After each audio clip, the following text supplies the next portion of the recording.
வணக்கம். இது உங்கள் தமிழ் சைனிக். இந்த வீடியோவில் வந்து ரொம்ப முக்கியமான விஷயத்தை பற்றி பார்க்க போகிறோம். இது வந்து பென்ஷனராக இருந்தாலும் சரி, இல்லை ஃபேமிலி பென்ஷனராக இருந்தாலும் சரி, உங்களுக்கு ஏதோ ஒரு மாதத்தில் எதிர்பாராத விதமாக உங்களுக்கு வந்து பென்ஷன் லேட்டாக வருது, இல்லை வராமல் போகுது அப்படின்ற பட்சத்தில் பென்ஷன் வரலைன்ற அந்த கவலையிலையும் பயத்துலையும் நீங்கள் என்ன பண்ணணும், எப்படி பண்ணணும், எங்கே போயிட்டு யாருக்கிட்ட கேட்டு நம்மளோட பென்ஷனை வந்து மறுபடியும் வாங்க முடியும் அப்படின்ற தெளிவு இல்லாதனால நிறைய பேர் வந்து கவலையில் இருக்கீங்க. ஸோ அந்த மாதிரி விஷயத்த நீங்கள் எப்படி ஹேண்டில் பண்ணணும் அப்படின்றத பற்றி தான் இந்த வீடியோவில் ஸ்டெப் பை ஸ்டெப்பாக வந்து நம்ம உங்களுக்கு சொல்ல போகிறோம். ஸோ உங்களுக்கு பென்ஷன் வராமல் போகுது அப்படின்ற பட்சத்தில் நாம் இந்த வீடியோவில் சொல்கிற இந்த ஸ்டெப்பெல்லாம் நீங்கள் வந்து ஃபாலோ பண்ணாலே உங்களோட பென்ஷனை நீங்கள் ஒரே மாதத்திலே உங்களோட பென்ஷனை நீங்கள் மறுபடியும் வாங்க முடியும். கிடைக்காத ஒரு மாத பென்ஷனையும் அதே போல் கண்டினியூவாக உங்களுக்கு வந்து எப்படி பென்ஷன் கிடைச்சிருந்தாச்சோ அதே மாதிரி உங்களுக்கு பென்ஷன் கிடைக்கிறதுக்கான வாய்ப்பை வந்து நீங்கள் ஏற்படுத்த முடியும்.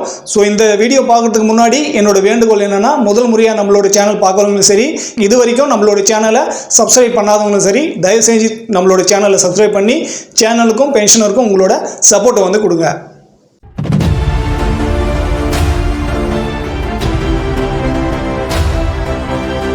ஸோ உங்களோட பென்ஷன் வந்து ஒன்று டிலே ஆகுது, இல்லை உங்களோட பென்ஷன் வந்து வரலை. ஸோ இது ரெண்டுத்துக்கும் ப்ராப்ளம் வந்து என்னவா இருக்கும் அப்படின்னு சொல்லிட்டு ஒரு 5 ஸ்டெப்பை வந்து நம்ம எடுத்து வந்திருக்கோம்.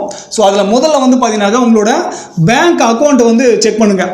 ஸோ உங்களுக்கு நிறைய பேருக்கு வந்து பேங்க் அக்கௌண்ட் வந்து நான் சரியான முறையில் தான் கொடுத்துருப்பேன், இத்தனை வருஷமாக என்னோட பென்ஷன் வந்து கண்டினியூவாக வந்து வந்துட்டு இருந்தாச்சு, அதில் என்ன மாற்றம் வரப்போகுது அப்படின்னு சொல்லிட்டு கேள்வி எழலாம். ஸோ அந்த மாதிரி இருக்கிறவங்களுக்கு எப்போ சிபிபிசியிலிருந்து ஸ்பார்ஸுக்கோ இல்லை டிபிடிஓலேருந்து ஸ்பார்ஸுக்கோ மாறும்போது தவறுதலாக உங்களோட பென்ஷன் வந்து வேற ஒருத்தருக்கும் அவங்களோட பென்ஷன் வந்து உங்களுக்கும் வந்து வரதுக்கான வாய்ப்பு இருக்குது. நம்ம சேனல்லையே இந்த மாதிரி 2 கேஸை வந்து நம்ம ஃபேஸ் பண்ணியிருக்கோம். ஸோ அதனால் உங்களுக்கு இந்த மாதிரி ப்ராப்ளம் வருது அப்படின்ற பட்சத்தில் முதல்ல நீங்கள் உங்களோட பேங்க் அக்கௌண்ட்டை வந்து செக் பண்ணுங்கள். ஸோ இந்த பேங்க் அக்கௌண்ட்டை நீங்கள் எப்படி செக் பண்ணலாம் அப்படின்னு சொல்லிட்டு பார்த்தீங்கன்னா, ஒன்று உங்களோட பேங்க் அக்கௌண்ட் வந்து ஆக்டிவாக இருக்கான்னு சொல்லிட்டு செக் பண்ணுங்கள். ஸோ உங்களோட அக்கௌண்ட் வந்து ஆக்டிவாக இருந்தால் தான் பிசிடிஎல் இருந்தோ இல்லை சிபிபிசிலேருந்தோ உங்களோட பென்ஷன் போடும்போது அது வந்து உங்களுக்கு பேங்க்கில் கிரெடிட் ஆகும். அக்கௌண்ட் ஆக்டிவாக இல்லைன்ற பட்சத்தில் அந்த பென்ஷன் வந்து உங்களுக்கு கிரெடிட் ஆகாது, எந்த டிரான்சாக்ஷனுமே அங்கே நடக்காது. ரெண்டாவது வந்து பார்த்தீங்கன்னாக்கா உங்களோட பேங்க்கில் உங்களோட அக்கௌண்ட்டுக்கு நீங்கள் கேஒய்சி அப்டேட் பண்ணியிருக்கீங்களான்னு சொல்லிட்டு செக் பண்ணுங்கள்.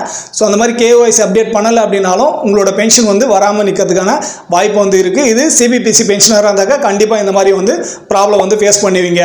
மூணாவது பாயிண்ட் வந்து என்னன்னு பார்த்தீங்கன்னாக்கா, யாரெல்லாம் சிபிபிசிலேருந்து பென்ஷன் வாங்குறீங்களோ நீங்கள் உங்களோட லைஃப் சர்டிஃபிகேட்டை பேங்க்கில் போயிட்டு சப்மிட் பண்ணணும். ஸோ உங்களோட லைஃப் சர்டிஃபிகேட்டோட டியூ டேட் இருக்கான்னு சொல்லிட்டு செக் பண்ணுங்கள். ஸோ அந்த மாதிரி லைஃப் சர்டிஃபிகேட் டியூ டேட் இருந்தாக்கா பேங்க்லேயே உங்களோட லைஃப் சர்டிஃபிகேட் வந்து சப்மிட் பண்ணிங்கனாக்கா, இந்த விஷயத்துக்காக உங்களோட பென்ஷன் ஸ்டாப் ஆகிருந்தாக்கா இந்த 3 விஷயத்தை பண்ணாலே உங்களோட பென்ஷன் வந்து ரீஸ்டார்ட் ஆகிடும். பெண்டிங் இருக்கிற அந்த பென்ஷன் அமௌண்ட் வந்து உங்களுக்கு கிரெடிட் ஆகிடும். ஸோ ரெண்டாவது பாயிண்ட் வந்து என்னன்னு பார்த்தீங்கன்னாக்கா, ஸ்பார்ஸ் போர்ட்டலில் வந்து செக் பண்ணுறது. ஸோ இது யாரெல்லாம் ஸ்பார்ஸில் மைக்ரேட் ஆகிட்டு ஸ்பார்ஸ் மூலிமா உங்களோட பென்ஷன் வந்து வந்துட்டு இருக்கு அப்படின்ற பட்சத்தில், ஸோ இந்த மாதிரி ஸ்பார்ஸில் மைக்ரேட் ஆகிட்டு உங்களுக்கு பென்ஷன் வருது அப்படின்ற பட்சத்தில் நீங்கள் உங்களோட ஸ்பார்ஸில் லாகின் பண்ணி உங்களோட பிபிஓ டீட்டெயில்ஸையும் அதே போல் பேங்க் டீட்டெயில்ஸையும் வந்து செக் பண்ணுங்கள். ஸோ இங்கே பிபிஓவில் இருக்கிற பேங்க் டீட்டெயில்ஸும் உங்களோட ப்ரொஃபைலில் இருக்கிற பேங்க் டீட்டெயில்ஸும் சேமாக இருக்கான்னு சொல்லிட்டு செக் பண்ணுங்கள். ஸோ ப்ரொஃபைலில் அப்டேட் பண்ணிவிட்டு உங்களுக்கு பிபிஓ ஜென்ரேட் ஆகாமல் கூட இருக்கலாம், இல்லை பிபிஓவில் ஒரு பேங்க் அக்கௌண்ட் நம்பரும் உங்களோட ப்ரொஃபைலில் வேறு பேங்க் அக்கௌண்ட் டீட்டெயில்ஸும் வந்து இருக்கலாம். ஸோ அந்த மாதிரி இருக்கின்ற பட்சத்தில் உங்களோட சரியான பேங்க் டீட்டெயில்ஸ் வந்து அப்டேட் பண்ணும்போது அந்த ப்ராப்ளம் வந்து சால்வ் ஆகும். அதே போல் யாரெல்லாம் ஸ்பார்ஸில் மைக்ரேட் ஆன பிறகு நீங்கள் மறுபடியுமே பேங்க்லேயே போயிட்டு லைஃப் சர்டிஃபிகேட் கொடுக்குறீங்க அப்படின்ற பட்சத்தில் அங்கேயுமே இந்த லைஃப் சர்டிஃபிகேட்டுக்கான தவறுதல் வந்து ஏற்படுது. ஸோ ஸ்பார்ஸுக்கு நீங்கள் லைஃப் சர்டிஃபிகேட் கொடுத்தா மட்டும்தான் உங்களோட பென்ஷன் வந்து கண்டினியூவாக வந்துட்டு இருக்கும். இந்த ஸ்பார்ஸில் மைக்ரேட் ஆன பிறகு எப்படி வந்து லைஃப் சர்டிஃபிகேட் கொடுக்கணும், உங்களோட லைஃப் சர்டிஃபிகேட் வந்து என்ன மென்ஷன் ஆகிட்டு வரும் அப்படின்னு சொல்லிட்டு கிட்டத்தட்ட நம்மளோட சேனலில் ஒரு 10லேருந்து 15 வீடியோ வந்து நம்ம போட்டிருக்கோம். ஸோ அந்த வீடியோ பார்த்தீங்கன்னாக்கா ஸ்பார்ஸில் மைக்ரேட் ஆனவங்க எப்படி லைஃப் சர்டிஃபிகேட் கொடுக்கணும், எந்தெந்த ஆப்ஷன் வந்து செலக்ட் பண்ணணும் அப்படின்னு சொல்லிட்டு உங்களுக்கு கிளியராகவே புரியும்.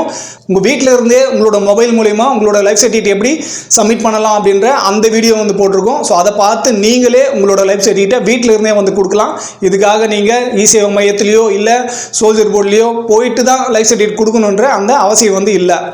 அடுத்த பாயிண்ட் வந்து பேங்க் பிரான்ச்சை வந்து விசிட் பண்ணுங்கள். ஸோ நீங்கள் எந்த பேங்க்கில் வந்து பென்ஷன் வாங்குறீங்களோ அந்த பிரான்ச்சை வந்து நீங்கள் விசிட் பண்ணி அங்கே வந்து உங்களோட ஒரு சில ப்ராப்ளத்தெல்லாம் சால்வ் பண்ணலாம். அது என்னன்னு சொல்லிட்டு பார்த்தீங்கன்னா, ஸ்பார்ஸில் வந்து உங்களோட சரியான டீட்டெயில்ஸ் எல்லாம் இருக்குது அப்படின்ற பட்சத்துலையும் ஐஎஃப்எஸ்சி கோடு வந்து மேபி இங்கே சேஞ்ச் ஆகிருக்கலாம். ஸோ ஐஎஃப்எஸ்சி கோடும் சரியான இருக்குன்ற பட்சத்தில் தான் உங்களோட பென்ஷன் வந்து கிரெடிட் ஆகும். ஸோ அதனால தான் நீங்கள் வந்து பேங்க் ஸ்பார்ஸில் வந்து பேங்க் டீட்டெயில்ஸ் வந்து சேஞ்ச் பண்ணுறீங்க அப்படின்ற பட்சத்தில் உங்களோட கேன்சல் செக் லீஃப் வந்து கேட்குறாங்க. ஸோ கேன்சல் செக் லீஃப் கொடுக்கும்போது உங்களோட செக் லீஃப்லேயே வந்து உங்களோட அக்கௌண்ட் நம்பர் இருக்கும், பேங்க்கோட அந்த ஐஎஃப்எஸ்சி கோடு இருக்கும், பிரான்ச் கோடு இருக்கும். இது எல்லாமே வந்து பார்த்தீங்கன்னா வெரிஃபை பண்ணிவிட்டு அதுக்கப்புறம் வந்து அப்டேட் பண்ணுவாங்க.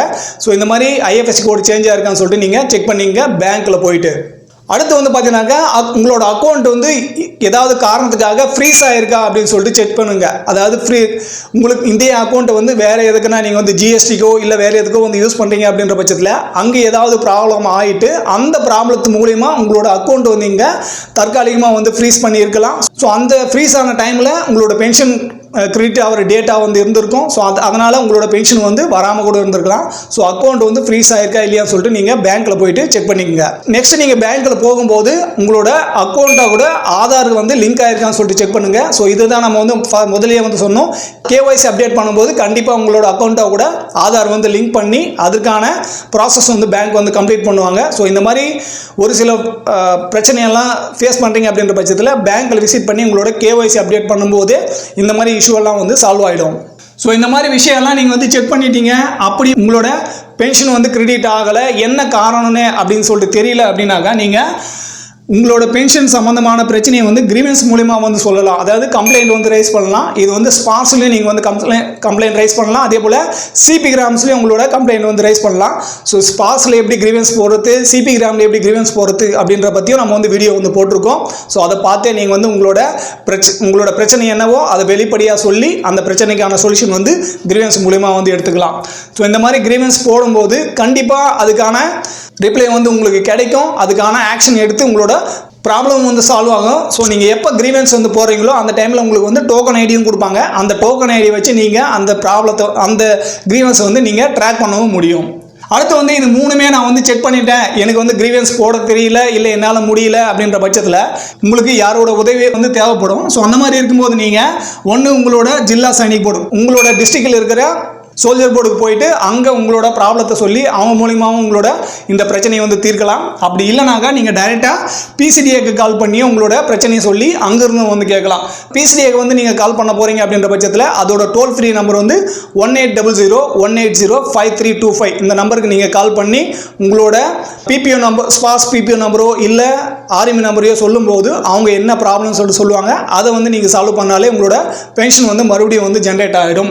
ஸோ இந்த மாதிரி எதுவுமே உங்களால் பண்ண முடியல இல்லை தெரியல அப்படின்ற பட்சத்தில் நீங்கள் நம்மளோட சேனலை கான்டாக்ட் பண்ணி என்ன ப்ராப்ளத்தினால உங்களோட பென்ஷன் வராமல் இருக்குது, அதுக்கான சரியான வழிமுறை என்ன அப்படின்றதையும் நீங்கள் வந்து நம்மளோட சேனல் மூலமா வந்து தெரிஞ்சுக்கலாம்.